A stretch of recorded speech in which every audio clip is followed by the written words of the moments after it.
APPCC chief Sharmila మాట్లాడిన ప్రతి దానికి సమాధానం చెప్పాల్సిన పని లేదని కొట్టిపారేశారు వైఎస్ఆర్సీపీ రాష్ట్ర ప్రధాన కార్యదర్శి సజ్జల రామకృష్ణారెడ్డి. సీఎం వైఎస్ జగన్మోహన్ రెడ్డి షర్మిలకు చేసిన అన్యాయం ఏమిటో చెప్పాలంటూ డిమాండ్ చేశారు. తెలంగాణలో పార్టీ కోసం పనిచేసిన వారికి షర్మిల ఏం న్యాయం చేశారని సూటిగా ప్రశ్నించారు.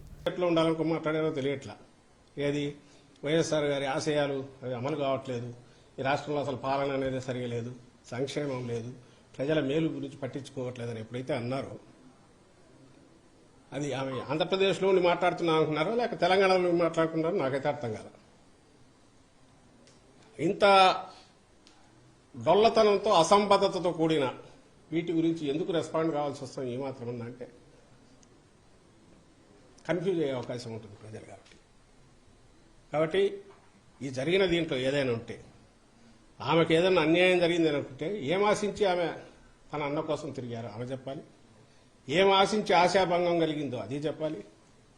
రాజకీయాలనేవి కేవలం పదవులు పంపకం కుటుంబంలో పంచుకోవడానికా లేక అది ఒక పార్టీ అనేది హెల్దీగా ఉండాలంటే బ్రాడర్ డెమోక్రటిక్గా అందరూ ఇన్వాల్వ్ అయ్యి కుటుంబానికి అతీతంగా నడవాలన్నా ఏది ఆదర్శప్రాయమైంది మీరు మీడియా కూడా ఆలోచించాలి.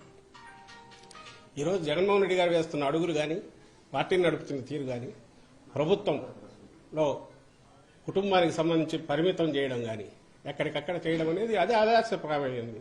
ప్రజలు ఎన్నుకున్నది రాజకీయ పార్టీని, ఆ పార్టీ నాయకుడుగా అధినేతగా జగన్మోహన్ రెడ్డి గారి ఆలోచనలు నచ్చాయి. And regional party more so in regional party ఎవరైతే దాన్ని హెడ్ చేస్తున్న నాయకుడు ఉన్నాడో ఆయన ఆలోచనలు, ఆయన వ్యవహార శైలి, ఆయన ఇవి దిశానిర్దేశం చేస్తాయి. ఆయన వాటిని బట్టే ప్రజలు కూడా జడ్జి చేసుకుంటారు. ఆ జడ్జి చేసుకోవడంలో జగన్మోహన్ రెడ్డి గారు ఒకరు, ఆయన ఇంకొక వారసత్వం కానీ ఇంకోటి కానీ అటు ఇటు లేదు, లేదా కుటుంబంలో పదవుల కోసం ఆయన ఇచ్చేయట్లేదు, పార్టీని హెల్దీగా ఉంచడానికి ఇలాంటి బంధాలకన్నిటికీ అతీతంగా నడుపుతున్నాడు అనేది ఆదర్శప్రాయమైంది. అది వద్దని ఆమె అనుకుంటుంటే అది చెప్పాలి, లేదు ఇట్లే ఉండాలి, దాంట్లో నాకు ఇంత వాటా రావాలని అనుకున్నాను, రాలేదంటే అదన్నా స్పెసిఫై చేయాలి.